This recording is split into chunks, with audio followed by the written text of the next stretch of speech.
Business, I'm a big stepper.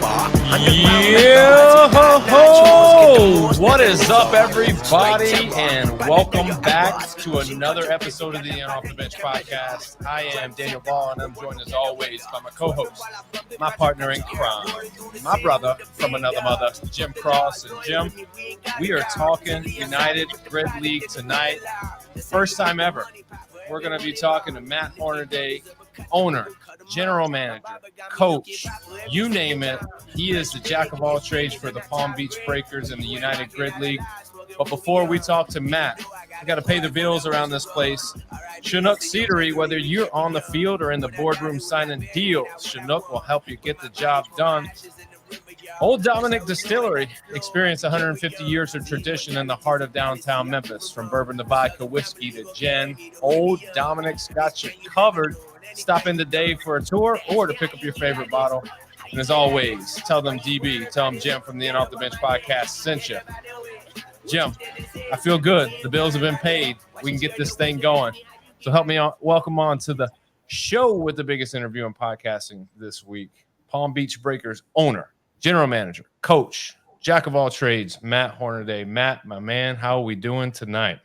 Doing good. Thanks for the intro. But before we jump into that, Old Dominic's, I'm a huge bourbon guy, so I'm going to have to check that out. Absolutely. Let me tell you, man, they are sending some good stuff to me. I just had a 6-year-old cask bourbon whiskey, and it was phenomenal. Absolutely phenomenal. If we get a chance to meet up, I'll definitely bring you some samples because, I mean, it's they make it for everything. If you like that sweetness or you like that sharp punch, I mean, they got you covered, man. They got everything. And if you're not a bourbon or a whiskey person, they got vodka, they got gin. Jim's been to the distillery. He's been to the tasting room. He's done it all. And it's top notch. It's by far one of the best distilleries around. So nice. With that, owner, general manager, and coach, bro, that's a lot. And Jim, I don't know, man. I feel like this is new sacred territory that you know about working out, but this is a little bit different of a beast, man. Are you ready for this, Jim? I mean, not cardiovascularly, I'm not, but I mean, I'm down. No, I kid, man. Yeah, excited to get your story, Matt, man. This is an opportunity to spotlight, you and who you are, and obviously the sport that you're a part of. But before we can do any of that, we got to go back to the beginning. Where are you actually from? Man, so that's a loaded question. I was born in Michigan, moved around a ton as a kid through the Midwest, moved over to the East Coast for a little bit, Delaware, Maryland over there, went back to Michigan for college, some more tours around the Midwest, and then moved to Florida about 12 years ago. So Florida's home officially now for me. See, I told you, Jim, everybody that lives in Florida is not from Florida. Just about. I mean, it's came that way with everybody we've talked to now at this point. Well, you're constantly on the move. What are the family dynamics like as you're moving? You got a big family, small family, brothers, sisters. What's up? So I'm the youngest of 5. So when we did a lot of the moving early on, that was my mom kind of transitioning. She went back to college, got her PhD when we lived in Iowa, got her first job out of college. And that's when we moved to Delaware. Then the next job after that was in Maryland. And then I went to college, my first job out of college, and then just transitioning down. So youngest of 5, I've got 3 brothers, 1 sister. 2 of my siblings actually moved to Florida as well. So I recruited pretty well. I got my mom to move to Florida too. On my side, for my family, I've got my wife, who we've been married for 12 years now, 13 years actually. And I've got 2 kids. I've got a 7 and a 5-year-old. And we recruited on my wife's side of the family too. So we've got her parents down here, her grandmother down here. On the west side of the state, we've got more family over there. So we did pretty well in terms of the recruiting game for sure. Yeah, nice big family. Congratulations on success with your marriage and your kids. Going back to the youngest of 5 siblings, one thing that we've learned on this show is the younger siblings tend to thrive. It's a iron sharpens iron mentality within the house. You learn a lot from your older siblings. Was that the case for you being the youngest of 5? Did it help make and mold you into a better person growing up? Oh, it's huge. I mean, my siblings, one, like all the stuff that they went through, all the bad stuff, you learn like, okay, maybe don't do that. But in addition to that, they're actually guiding you and coaching you and mentoring you about what you do need to do. Honestly, like my sports journey came from my second oldest brother getting me into playing football. And before that, like back then, I wanted to be a soccer player. And he was like, nah, you're not going to play soccer. You're going to play football. Put this ball in your hand and go run. That's what I told Jim. That's why he started playing football. Because I was like, look, man, you ain't going to play soccer, bro.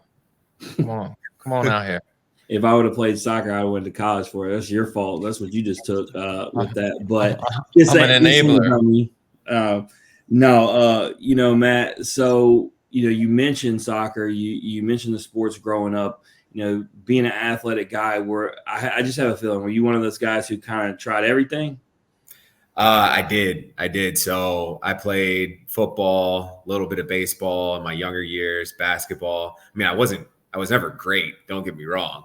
But I dabbled. I did end up playing college football though. So there's a whole story and a journey behind that. I walked on at my university, and that was an experience that I'll never forget. It was a dream come true. Honestly, it's something that I wanted to do since I was a kid at that specific school as well. And so that was awesome. But yeah, I dabbled in a lot. And then I'd say in high school is kind of where I started to hone in more on football, and plus just injuries from the season just started eliminating me doing other sports. But did a little track my last year too. And that was something that I wish I would have done all 4 years of high school. So, kind of tying that together, what you just said, thinking from a fitness standpoint, was this something that was, part of your routine, as you're coming through sports, or is this something that starts after all that? It was part of the routine starting back in high school. So my journey with that is that my high school team, we had to lift every day. We had a gym class that was our lifting class, right? And so we were doing basic levels there, doing off-season training. But the big transition for me of really getting into it was two of my buddies that were a year ahead of me.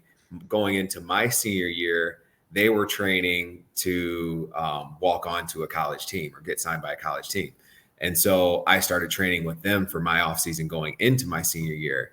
And that's where like all of my training levels evolved. And so picked up a lot of good things from them, started doing a speed school as well, which was huge.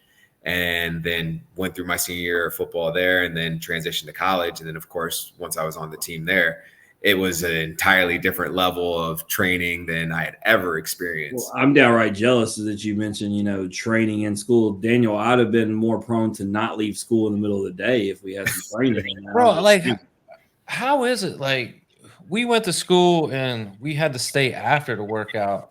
Now folks just get a chance to throw that as a class on their schedule. I mean, I'm telling you, I was so my daughter was a star soccer player at high school, Matt, and middle of the day they hold them 2-hour practice, and instead of going to class, I'm like that. I mean, man, our gym class, Daniel, I don't know specifically what your teacher did, but like we just had to like walk laps or maybe shoot the basketball. That was the extent of it. Like we didn't do anything else.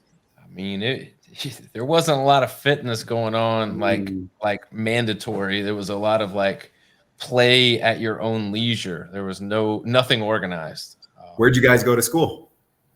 Out in Memphis, out in the boondocks, man. We went to this. It was a big high school at the time, and now it's the next one to be shut down list. Yeah, it's gone downhill significantly.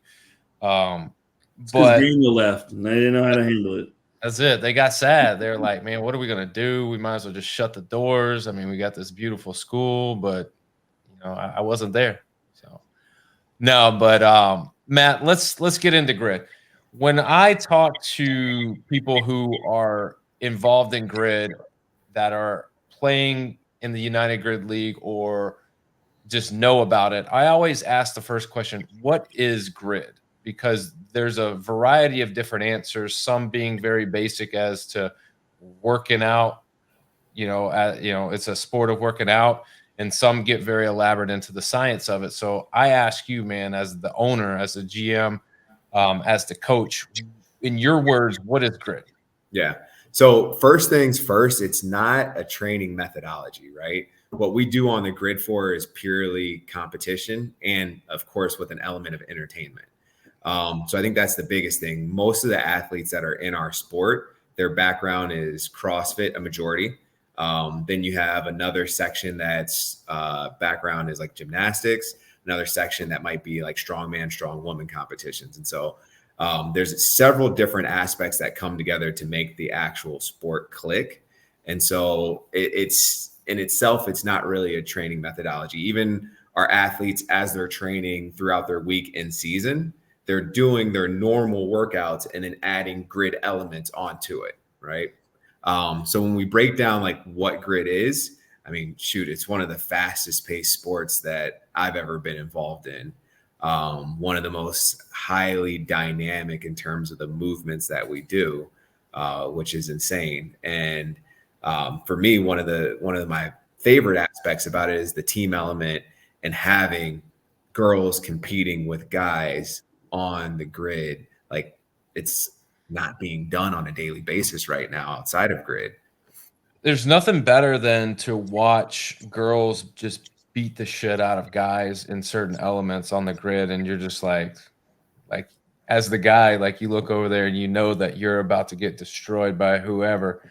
And it's not that you're bad at it, it's just that's the level of athlete that we're dealing with in grid, is people who specialize in certain areas, but then also people who are good at the gamut of things. You're talking about strength-based people, very powerful people, athletic. I mean, you've got to have a nice balance and a nice mix of it all. Yeah, I think, and the league's done a great job of that too. So a couple years back, they introduced a ringer point race, and a ringer point race is a head-to-head matchup. You can send out your best girl, your best guy, whatever, right? And they've done a great job of trying to find a way to somewhat level the playing fields, right? Like when we talk about the guys versus the girls, we usually talk about the percentages in CrossFit, right? Yeah. So they've taken that aspect and made it so they can go head to head and it can be an even matchup. And so, I mean, this year alone, we've had our girls going up against several other guys and winning in those ringer points. Because they ain't scared, Matt. They're ready. They that's what they live for. But man, like, when did you find out about grid? I mean, obviously it's been around and it's evolved obviously to what it is now, but when did you learn about grid? So it was 2016 for me. I had a friend who was a part owner of the Miami Surge, and I was talking to him about it, and there was an opportunity for me to get involved with the Miami Surge as well. And so this is back in the NPGL days. And so I met with Mather, met with Ruby as well, and we talked, and it was something that I wanted to be a part of. So I came in as a part owner of an NPGL team. So that was in 2016, I believe. And then from there, my next step, or what my next involvement in grid, was Grid 6. And so this was an opportunity for me to compete and do exactly what I saw all these other high level athletes doing. And it's still one of the best competitions that I've ever done. So did that for a few years. At the same time, after the first competition of Grid 6, the league, the now United Grid League, started off with, back then it was the Florida Grid League, and they started off that league, right? So that was 2017. That year, I just helped out on the commissioner side of things, helped out with the commissioner at the scoring table, doing a bunch of odd end jobs there. And the next year, there was an opportunity with the former, what were we? Jeez, now I'm blanking on that. Oh, the Elite, the Palm Beach Elite. So they were looking for a general manager and another owner to come in and help out. We had a coach at that point in time, and they just needed some help on the high level. And I was like, it was perfect for me because that I could do. I knew with my schedule, I was only going to be able to give a certain amount of time. So I was like, perfect. I can help with recruiting. I can help with the high level stuff for us. That's not a problem at all. And we had a great coach at that point. So we continued that route until COVID. And then once COVID hit, unfortunately, we lost our coach. And then I had to step into that role. And so since then, I've been the owner, the GM, the coach. We transitioned from the elite to the breakers over time. And this is where we're at today. What was your initial thoughts on the MPGL? If you go back when you were a part of it with the Surge, did you think that it was sustainable? Did you think that it was going to be something long-term, or could you see evolution of that sport and what it was being something totally different? So I got into it in the last season. And so I didn't have all the additional history behind it. And at that point in time, it seemed to me like, we had some of the top CrossFit athletes in the sport, and it seemed like we were going to just continue to grow and grow and grow. But it was all about building the awareness of the sport. Unfortunately, financially, stuff like that, it didn't end up panning out. But everybody was devastated about that and waiting for it to come back around. They actually had a home match down at the University of Miami. And we had over 30 something people from my gym there. Everybody was hooked after that match. And so everything that I was seeing from the people that actually went, I'm like, this sport is about to skyrocket. We just need to get more eyeballs on it. Yeah. And it unfortunately didn't pan out that way for them. But then thankfully Mather and Ruby came in with the United Grid League. So do you think it was one of those things where you got to walk or you got to crawl before you walk? Was it a necessary move to go regionally? And I say regionally, like it was Florida Grid League. It was all Florida teams within a relatively close proximity of each other. I think at that time, what was it? Gainesville and Palm Beach and Miami and Tampa and the original teams, you had the Palm Beach team, you had a Miami team, you had the Tampa team, you had the Southwest Florida Sharks, and you had that four.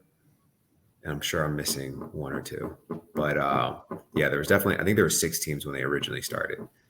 And really, so I think the big benefit or the change in the sport was when they brought it down to the everybody can play level, right? So that first competition, they had 3 separate divisions.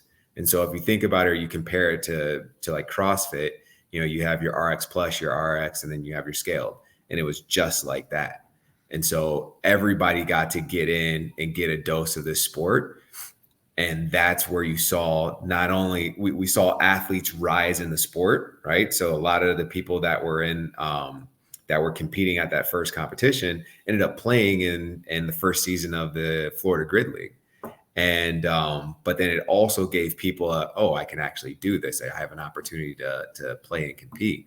And so that's something that the league has actually started bringing back around. So in November, we're actually going to have our Grid 6 matches at the playoffs and at the championship too. So that's going to be pretty huge. But I think that was the game level, or the game changer, is starting from that ground level and then continuing to build up all the way through. I was just listening to something about like even some of the soccer teams and what they've done and building their brand and building their awareness. Now they did it over 20 years, right? And they started at the lower levels so that as those kids were growing up, they were playing the sport and they were already fans of the sport. And now, like soccer in the States is growing big time from that. Yeah, absolutely. Timelining this thing, putting the history of Palm Beach as well as your journey, being, so many things, owner, coach, GM. When does Palm Beach actually acquire a team? When was that? So the first Palm Beach team came in the inaugural season. So that was back in 2017. And and so that was when we were the elite. And so they've been around since day one. The original elite team actually went undefeated in the regular season, played the Tampa team in the championship, and lost by 1 point. And so it was funny, like when I was coming back, the game plan and the strategy was that we were bringing back that whole roster. Plus, our coach was co-coach of the year. And so we were bringing back one of the coaches of the year as well. So like we were going to be stacked and set. And it ended up being that our day one roster was completely different than what we had ever planned. And unfortunately, a lot of the athletes that we thought were going to be able to come back had other commitments and they weren't able to make it. And so we had to deviate from that plan and kind of piecemeal things together with the roster that we could put together last minute. So that was a crazy introduction to year one in the sport. I mean, that's not unique just to your sport. That's all sports. You know that. A lot of times you think, I always like the football being the main one, right? The team that went to the Super Bowl, you think you're going to go back the next year. All your guys are going to come back. Everything's going to work. And then you see it very rarely do they even sniff the Super Bowl, that team that lost and believes that they're going to get back into it. So many things happen, like you say, so many moving pieces. Things just don't work out the way you see them. But, you talked about 2017 is when they acquired. You talked about getting in 2016. So how does that work? So what's the first thing that you do when you become a Palm Beach? Are you going into ownership? What are you doing? Yeah. So the first thing that I did, my initial role was recruiting, right? And then building structure around the team as well. And so I went in and started identifying additional athletes just to fill some of the holes that we had, and started bringing those athletes into the team. And so that was what we were doing year one. And then in year two, the role compounded, right? So then I started helping out our head coach at the time as an assistant coach, and then also was doing the recruiting as well. And then still managing all of the GM roles. So when we talk about the GM roles, like a lot of that, what's going on is we have a bi-weekly meeting with the league, and then managing any communication from the league down to the players. And then there's also finances that are involved with the league, with the team as well. And so managing all the finances between the team, the league, and the players, making sure all the players are getting paid out for their sponsorships, stuff like that. And so it ended up being more than I originally planned on. But honestly, like I wouldn't trade it for the world. I mean, well, I think it helps you with success because you've seen it at every level, right? Starting with the recruiting and then coming up with coaching and then getting into GM and ownership. You've seen it from all levels, so it helps give you different perspectives and know the areas where you need to build and add success. So not all people can say they've seen it from all levels. So, with that, the GM clearly is something that evolves over time. How long does it take before that comes into play? So all of mine was up front. Okay. For somebody else that's looking to, like, if somebody was looking to create their own team, right? They're usually going to come in and at a minimum, there'll be an owner and GM, right? Mm-hmm. And they may have a business partner that they bring in with them to help them out with one of the other sides. Typically it'll be like a coach. So you try to find the ideal situation is to have at least two people, right? One that can manage more of the GM role and the other one that can manage the coaching aspect of things. And the reason behind that is just because you're going to spend a ton of time doing all of those tasks, managing all of those things for the team. And so if really the question is like, how do you get started and what do you expect? It would be that if you can find somebody that can partner with you, that's always key to be that coach and you focus on the GM activities. That's always a great way to get in. If you have to do it all, you just got to make sure you have the time for it. And that's right.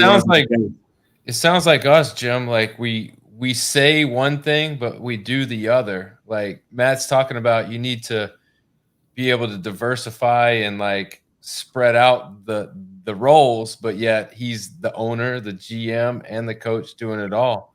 Hey, I'm willing to concede one of those roles.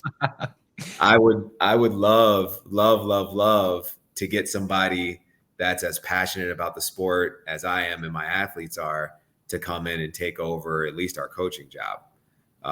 But it's finding that right person. Yeah, and until that person comes and you do have these roles, I'm curious because you talk about your wife and you have 2 kids that are on the younger side of things.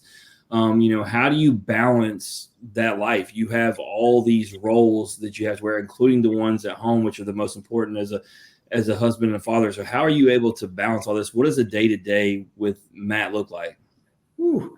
So first, my full-time job, I'm a realtor, right? And the reason, like kind of going back on my story with this, the reason why I didn't own a team year 1 was because it was my first year getting into real estate. And I already knew that all my time had to be dedicated to that. And so as I built up my business there and I was able to start leveraging my time a little bit better, then I could start opening up other opportunities. And so that's how I was able to kind of come in as that first position as the GM on the team. But going into it now, like I'm very well seasoned in my business. So structures, processes, procedures have been dialed in there. And I'm a very process oriented guy. So that stuff has been dialed in. So now grid is part of my schedule when we're in season. The downside to that means that a lot of my weekends, at least one of those days is typically tied up into us practicing for a couple hours, right? And then we have to travel for our match schedule. So my family knows, like, I use my calendar religiously. So I just try to plan everything out as far in advance as I possibly can so that my family knows what I'm doing and I can be where I need to be on time.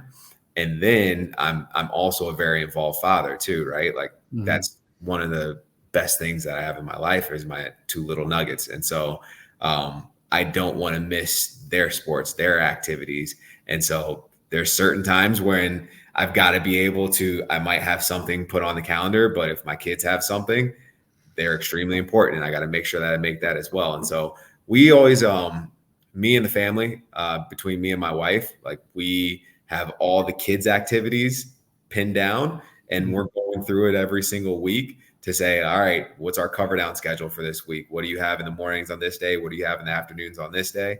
And then we figure it out that way. So when we're in season, I'd say my schedule, my morning is going to start at 6:00, right? I try to get my workout in before I take my kids to school. And then right after I drop them off for school, I'm jumping into work. And my job, I mean, I can walk away from showings, like be done with showings for a day. I could walk away from my computer, but my phone's always with me and my phone's always buzzing. And so my job never really stops. It just delays for a little bit, right? And then the next thing comes through. And so then in between that, I do usually a lot of my grid stuff happens like during the week outside of practice. It's late nights. And so a lot of my athletes are looking like, when do you sleep? And it's like grid season, it's usually late at night because we've got to get our strategy down, right? We've got to get our game plan together. And the best time for me to do that is after my kids are asleep, after I can finally like put down the phone from calls from work and I can just sit down and focus on grid. I mean, that's why we start this show so late. People have asked why we do it. Daniel got to get them kids down or he's going to be no good to me. Yeah, them kids got to be asleep because I can't be trying to juggle Bluey and podcasting and dinner and playing Barbies and all that, man. It's tough. So I totally understand exactly where you're coming from. We can relate. I mean, and I will say this from my perspective because mine are older. Definitely make sure you don't take those days for granted because now that my daughter's at LSU. She don't got no time for dad. And, I got no games to go to anymore. It's just not the same. So, don't let those days fly by and take them for granted. Definitely make sure you don't miss a thing. For sure. Appreciate that, Matt. Yeah, and don't let Jim fool you. He is going to LSU this weekend for LSU Alabama. So, like, there are some perks. She's not playing, bro. What'd you say, Jim? She's not playing. There's a difference. I miss going and watching her play soccer tournaments all across the country on the weekend. Not having to pay for her football ticket to come with me. She's costing me even more money now. I don't know how that even happened, Daniel. That's girls, man. That's what they do to you. All right, Matt. So let's jump into the 2024 season. All right. So from your standpoint,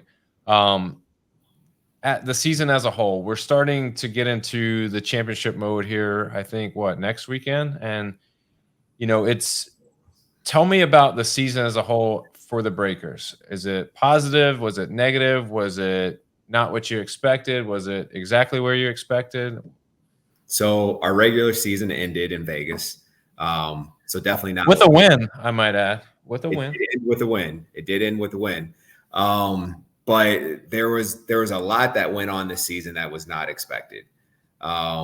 We went into match one, and we had some athletes that ended up bailing before the season started. And so we had to shift from that. We had another athlete that had a season-ending injury at our first team practice, and we had to shift from that. And so the positive from that is that we ended up, we have a ton of phenomenal athletes that had come back. And so they put a lot of weight on their shoulders. And then we had some rookies that I would say this is probably one of the best, if not the best rookie class that we've ever had. And these rookies had to come in and they had to play a lot because throughout the season, you start 5 athletes, right? And you're allowed to have 3 reserves or 3 alternates. And we only had 6 total athletes, like 5 guys and 5 girls, right? For your starters. So we only had 6 guys and 6 girls throughout the whole season. So we were running low on numbers, which means that there's not a ton of subbing or anything going on there. So what happens? A lot of work on the veterans, and the rookies had to step up. So, our rookies, I kid you not. I'd say within the first half of the season turned into veterans. And that was huge. And then again, just going back to it, like some of our athletes, like Vita is one athlete that I can't praise enough. That girl does so much for the team that it's just insane how much she puts on her back, and she steps up big, right? Another really good athlete on our team is Gabby. She was another athlete that's stepping up big. Yoda, just talking about returning athletes that had to come in and dominate and take on even more with our limited roster. That was huge. So our first match, because of everything that was going on, and we played a good team. We played the Brigade, and they're solid, and they won. And then our second match was in Tampa, and we went up against the Sharks. And I think that's where we shocked a lot of people. We obviously didn't have any roster changes or removals like right before that match. Well, actually, no, that's not true. We did have one. We had one athlete that ended up leaving before match 2, I believe it was. And so outside of that, our roster was intact. We were able to practice. Everybody was able to grind together, and we came out, and that was a really good performance by the team overall. And then we went to Vegas, right? And so Vegas, we played the Wild in our first match, and Vegas was interesting. With like I told you guys, we ended up signing 2 athletes right before the match, like the morning of. And the reason behind that was that we had 2 athletes that just couldn't get out because of the hurricane. Yeah. And so that was a little bit of a game changer for our strategy and our overall game plan. So we saw some impacts from that and had to rally the team and get it back together for that last match. And the Venom was the last team that we played, and they had a lot of athletes that they lost from match 2, transitioning to Vegas, and they came out and they played extremely well. We just needed them to play a little less. That's the Vegas Venom. It was Daytona Venom. Daytona. I was just saying that's a mouthful. I was trying to put it together because you said the Venom and you're talking about Vegas, and I was like, man, that's a mouthful of tea. The Vegas Venom. Okay, now it makes more sense. Okay. So Daytona Venom. They went to Vegas for Mr. Olympia, and it was essentially supposed to be the United Grid League playoffs, but because of the hurricane, it kind of threw a wrench in the game plan, and it was original matches. Yeah. Okay. But anyway, it was a good showcase for the sport. In your eyes, was it worth the trip and worth being able to go out there, even though there was a lot of sacrifice on, like, I mean, you just look at, the amount of referees, the amount of players that couldn't make it. It wasn't a true most accurate showing of what it could have been, but in your eyes, was it a value to be able to be on that stage and go out to Vegas and compete? It was because we got more eyeballs. Other people got to experience the sport that hadn't before. I mean, shoot, we signed a guy that's based out of Vegas. And, we've been talking with him and he loves the sport. He knew about it before that match, right? And so as I'm walking through and explaining things to him, he's like, yeah, I know this. I got it. Okay, so I'm going to do this. Cool. I transition here. Got it. And now we have an athlete that we can bring back going into the next season that probably wouldn't have ever played grid if we hadn't gone to Vegas. And so to me, if we're able to bring more eyeballs to the sport, it's always a great opportunity. So given that it's Vegas, obviously, are there any what happens in Vegas stays in Vegas stories? I know I've been in CrossFit gyms a ton for a long time, and I know CrossFitters can get down. So when you talk about grid athletes, they're a modification, and most are CrossFit athletes too. So I can only imagine after everything, the dust was settled, like you had a chance to go out. I'm sure they got after it. So they did. I'll tell you, I wasn't there. I had a flight after our last match to get back home. But I know that the team went out and, just the league in general went out and they went out and partied at one of the clubs. And I hear everybody had a great time. So that's all I'm allowed to say. I mean, we're grown adults on here, Matt. We know what going out having a good time in Vegas means. Like, that's code.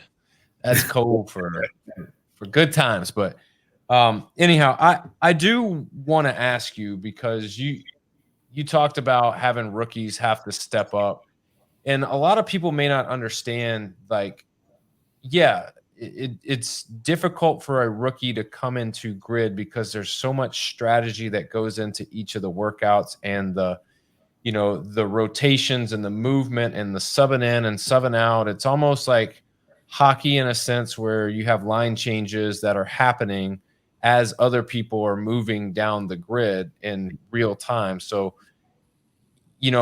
you could squat and be strong, or do, butterfly muscle ups, or be able to do 1,000 legless rope climbs. But there is a level of, like, learning that has to go through. There is a learning curve that rookies have to go through. I would ask this. You mentioned that, was it as a coach, as a general manager, as an owner, were there times where you're like, oh my God, like, I just need these rookies to, like, step up just a little bit? Or were they immediately like, they're good to go? They're like, you're telling them and they're just doing? We had some athletes that progressed and evolved into bigger roles throughout the season. But this was one of the few times where a lot of these rookies came in and were able to jump in and take starting roles off the bat. And so that was a major surprise, because when you break down, like, the evolution of grid, and like I said, a lot of these athletes come from a CrossFit background. The difference is that step number one is, can you do the movement, right? But being able to do the movement doesn't guarantee that you're going to win that race. So then after you confirm, okay, yes, I can do it, then it's like, okay, can you get faster, right? And then can you improve the movement? Can you perfect the movement and speed, right? Because there's that boundary line of, like, speed versus potentially getting a no rep. You don't want to get the no rep, but you want to be able to move as fast as you possibly can while still completing the movement in its entirety, right? And so, like, it's like a 3-phase process to the sport. And usually what ends up happening, or what I've seen happen, is, like, after that first match, you don't know it until you experience. So after that first match, the new athletes are like, oh shoot, like, okay, I get it now. I get like the dynamics of the sport. I get how fast things are moving, and I got to step my game up. So what ended up happening for us from match one with our rookies is they were already at a pretty, like a lot of our rookies were already at a pretty strong level, but then they were able to continue to improve throughout the season, which was insane, right?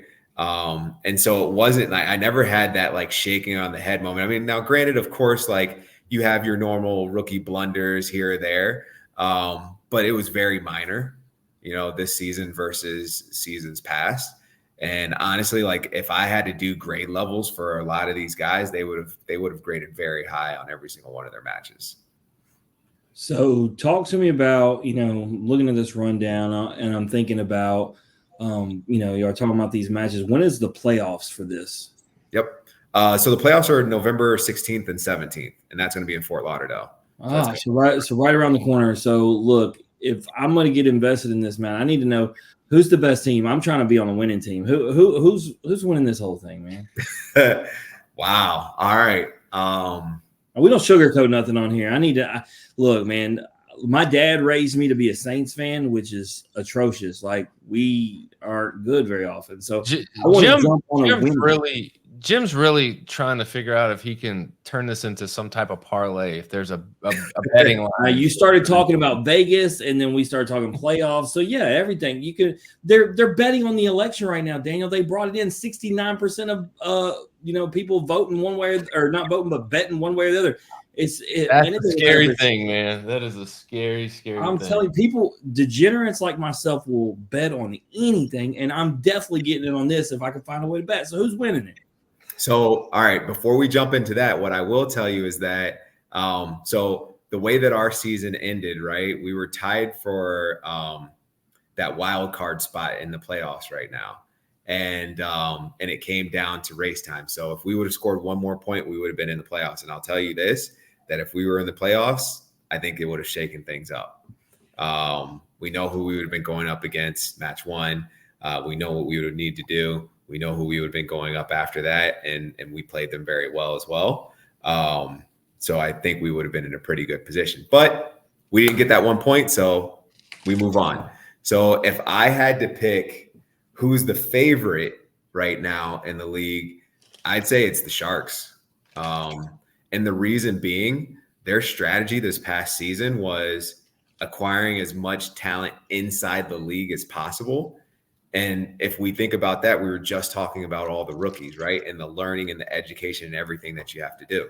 So they were pulling talent from other teams and a ton of experience on all of these other with these athletes. Daniel, it's the Yankees and the Dodgers, these Sharks.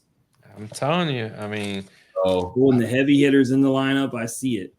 That's it. That was a huge strategy for them, and they're deep. Their roster is deep. I mean, that's the right strategy, right? I mean, that's what you're supposed to do, building a team. Yeah, no, it's smart. It was genius, right? And so that's been panning out for them. They're undefeated on the season. They're their number one ranked team going into the playoffs right now. I believe the number two team is the Wild. Again, they're pretty stacked as well, and they've got a ton of talent. But Daniel, I don't know. I might be off the Sharks because he said they haven't lost. We know in sports nobody usually runs the table. Give me the Wild. Give me the Wild. No, not true. The Aces went undefeated last year. Yep. And won the championship. Fluke here, fluke there. But I think so. So if we just break down all the teams that are in the playoffs, right? So we talked about the Sharks. The Wild have a stacked roster, a lot of really good athletes as well. So I think it's going to be interesting to see them in the playoffs. Some of the other teams that are in there, when you talk about the Lions have the most championships in the league. And I think a lot of that comes down to like their team unity is unparalleled, right? Like their athletes train together on a consistent basis from the stuff that I had seen. And it shows on the grid, right? And so they've got a solid squad. And so they're like that. I mean, you could liken them to like the Patriots, right? You never want to count them out because they can come out and win a game that they weren't expected to win. The other teams you have in there, so the team that got in or sorry, no, the Brigade are another team. So they're playing the wild card team. So that'll be interesting to see between them and the Palm who ends up coming through. And I know the Palms they've been running with a shorter roster than they usually run pretty lean, but I think they've been running with a little bit shorter roster than they normally do. So that'll be interesting because for them, they would have the wild card match. And then if they advance from there, they've got, 2 more matches on their schedule. And so, I mean, if they're going to, the first round of the playoffs and then the championship after that. And so that could be interesting with a shorter roster, how their athletes are able to handle that and manage that throughout the weekend. Yeah, so, I'll say this, Matt. The Palms, when I was looking back at stats and stuff, and they will run a consistent 5 out there. And then everybody else is looking at like 7 or 8 that are running out there on just depending on what event that you're doing. But yeah, I mean, sometimes narrowing it down makes it a little bit easier. You know what you got, who's got to do what. There's less moving parts, and sometimes that can be beneficial, but it really comes down to, efficiency. It comes down to being quick, transitions. I mean, every match that I've seen, even the one that you guys won in Vegas, like it came down to little things over time that allowed you to get the upper hand. And so like if you're no repping a rope climb or no repping, pistol stick jump over or whatever, like it's going to hit you. It's going to get you hard too. Big time. So my question for you, because we're trying to, get an idea of what you got going on after my wild win it all. What is the off-season plans for you, with the Breakers? What is the next step and what does that all look like? So what we've been doing is just talking as a team and with a lot of the athletes as well. And I like to get a debrief from them about wins and losses from their perspective, right? So we're going through that now. But the next big thing for us is recruiting talent for next year and recruiting sponsors for next year. That's 2 of our biggest items to do sooner rather than later. So we've already got some strategies for some camps, not just in Florida, but we're actually going to do a camp outside of Florida this year as well, just to bring more awareness to the sport and get other athletes that are great athletes into the sport and have them join the team as well. And so we've got a packed off season. And it's funny, I was stressing out about it the other day too, just like trying to plan everything and strategize everything else we're going to do. But we're going to have a packed off season of bringing awareness, getting the team together, getting some reps in together as a squad as well, and bringing more athletes to this team. So talking about bringing more athletes to the team, thinking about how you're talking about going outside of Florida, Daniel was talking to me, explaining to me some things, just talking about expansion. And of course, Texas is something that comes up, and he's talking to me about the former player, Sophia Davenport, acquiring the newest team, Houston. So talk to me, about expansion of this league and especially, something like that. Yeah. So that's huge, right? Like I said, I think I want to say the league originally started with 6 teams. I believe that to be correct. I'd have to double check it. And they expanded to 8, right? And so now we're continuing that expansion forward. When you talked earlier, it's funny you said that. Actually, now I think about it, because you referenced soccer 20 years ago. Soccer was exactly like you're talking about. It was very minimal on teams, and now they got a full on league, which is assumed the kind of blueprint you're going for, and that's why you said that earlier. Yep, exactly. And so our continued expansion was already there, and we needed to make it happen. Texas was one of those areas where we wanted to tap into that space. We already have a ton of athletes that are coming from Texas to come and compete, right? And there's a lot of really good athletes out there. Sophia lives in Texas too, which is also phenomenal. And so when that opportunity presented itself, she was able to jump in and snag it, and she's gonna do great things for them, man. I'm excited for her over there. But And I think the league has already mentioned this, so I'm not spilling any of the beans on anything, but we can't have uneven teams, right? So now we've got 9 teams.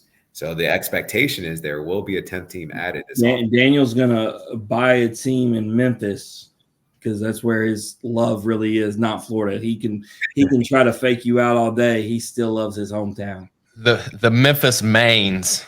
Hey, well, speaking of Memphis, we're actually one of the areas that we're going to do our out-of-state combine isn't going to be that far away from the Tennessee area. So right, we'll be able to Memphis Maine Athletes South.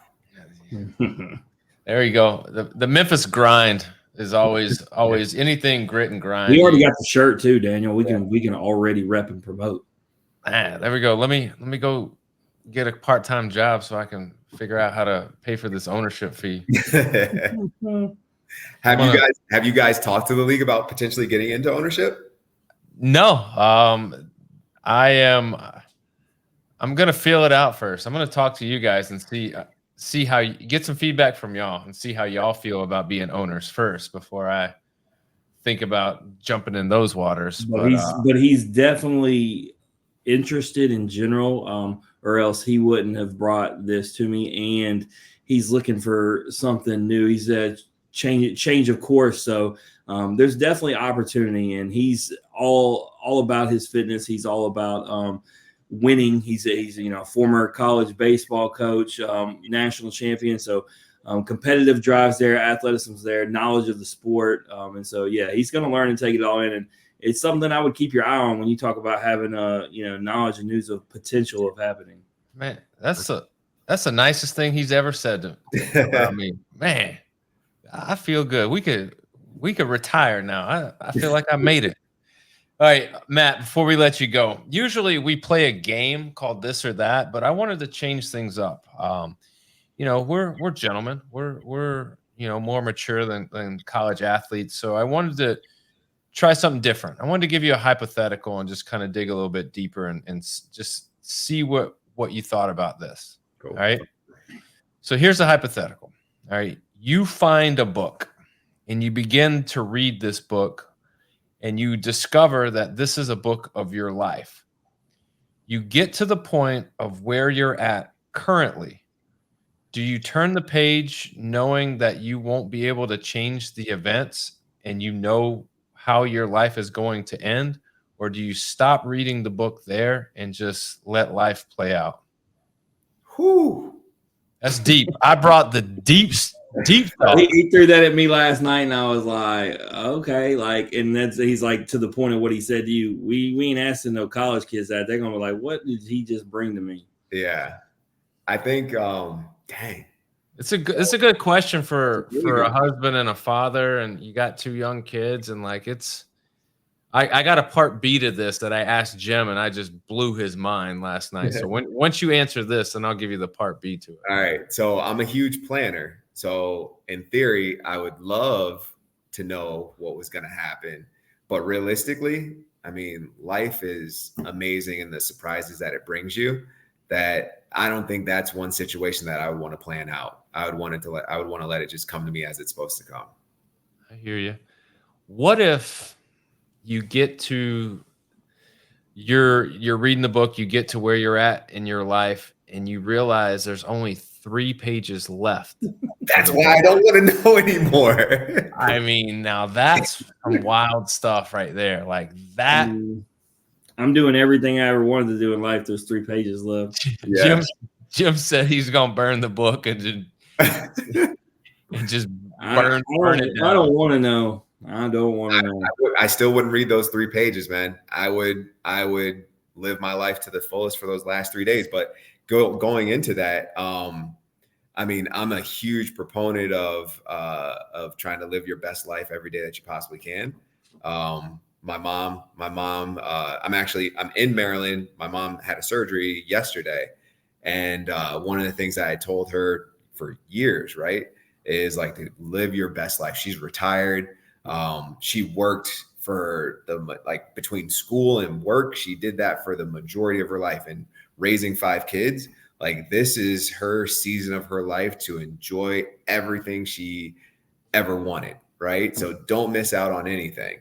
And that's the way, like, if you tell me I've got 3 pages left, like, that's the way I'm living my life. And honestly, I try to do that as much as I possibly can now, of just not missing those opportunities and those experiences. So I'll give you the question that we give the college guys. And Daniel, earlier, if you would have been there, you would have had to argue with Garrett. So the question for you, Matt, is would you rather do 10 years in a coma or 5 years in prison? I'm not a prison dude, man. You might have to coma me up on that one. Yeah. See, this kid said he would take prison, and Daniel quickly explains to them prison isn't the life they want. But I like when they have a good reasoning why, and he's somebody that did not think that he would do well in prison. He just said he couldn't imagine missing out on 10 years of his life. So I wanted to ask you that question because perspective changes in just the regards that you have a wife and 2 young kids, right? Because if you throw that perspective out, 10 years is a long time to miss their life. So that always makes it interesting. Yeah. I feel like the 5 years in prison, though, yeah, you might get to see him here or there, talk to him on the phone. And granted, it's more than you would if you were in that coma.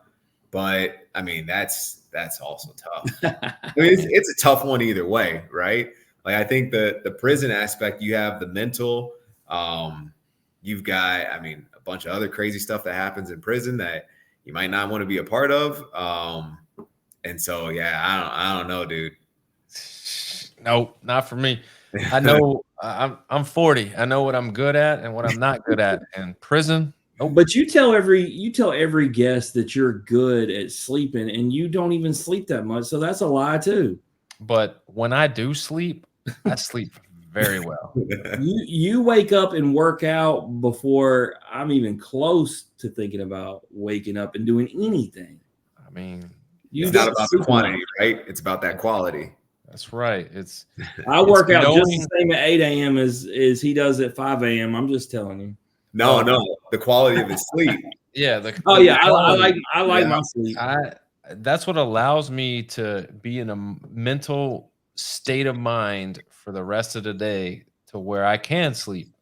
Because I got my 2 hours in the morning just to me. I don't have anything to worry about. No work, no kids, no nothing. Just me, my dog, my running shoes, my barbell, my weights. That's it. I'm good. With you on that one, man. I'm good. All right, Matt, before you bounce, anything that you want to plug or promote?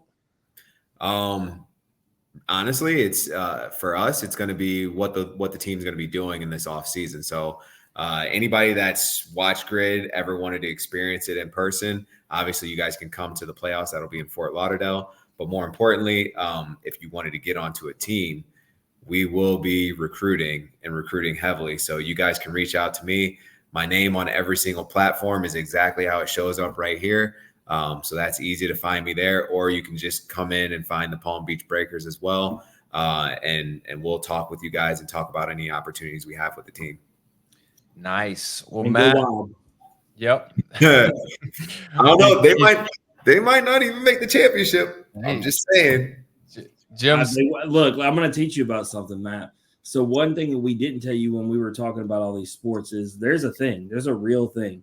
It's called the in off the bench effect. And we don't know why it started happening. But for instance, let's go baseball because we told you that was our biggest thing. All 4 seasons that we did it previous, whatever team we had the most guests on won the national championship. First MLB player we had on, he won the World Series after. First gymnast, soccer player, softball player, volleyball player, they all won afterwards. So I'm saying we got this thing going, and if I invest my time with the Wild, they're just going to win. No, actually, it should play into your favor. It should mean that your team's going to win based upon history. Well, I was going to say, because we can bring more athletes from our team on here right now to beef up for 2025. What's crazy is that knowledge is actually out there, and the 3 teams that have already been winning and expected to win it in baseball are the ones that are coming back, and the other ones know that. And it's like, you think that they would understand this and see if they test this whole theory. They're just going to let the teams that have been winning it do it again. And, we're good with whatever. Whoever wants to come on, we'll do that. Hey, well, you guys can bring us on as permanent guests, man. I'm available all the time. Let's go. There we go. Just tell them to hit me up on Instagram, and we will get every But breaker Daniel, you don't want him scheduled. to win if you buy your Memphis team. I mean, that's down the road. Right now, I'm worried about the present. I'm living in the present right now. All right, Matt, we wish you a successful, happy, 2024 closeout, and obviously planning for the 2025 season. Definitely want to bring you back on once you kind of get your bearings, get your idea for what 2025 is going to bring you. We'll break it down. We'll talk about it. And hopefully, if I see you out there at the grid at some point, I got a bottle of Old Dominic for you. So just keep that in mind, man. I appreciate that, man. I'll be in Fort Lauderdale. So if you'll be there, I'll see you then. We'll see. We'll see what I can do. That is Matt Hornaday, everybody, with the Palm Beach Breakers. If you like hearing Matt's story, or you just like hearing us average Joes talk X's and O's, please like and share the podcast on Facebook. Retweet us on X. Listen and subscribe wherever you stream your podcast. Head over to YouTube, click subscribe, click the notifications. That way you get notified anytime content is uploaded, because a lot is going to be uploaded tonight. Trust me on that. As always, comments, ratings, feedback, thumbs up, hearts, hugs, love. We'll take it all. And we'll see everybody tomorrow night, Jim. We got a good one, right? Doubleheader. Got Gabby Glado, All-American from Bama, and Jordan Kane from the defending runners-up in the national championship at Cal Berkeley. So star-studded gymnastics night. A sweet Wednesday of gymnastics. Get to talk it. It'll be fun. Let's get out of here. This has been the Off the Bench podcast. As always, remember, strong body, sharp minds, grit and grind all the time. We are out.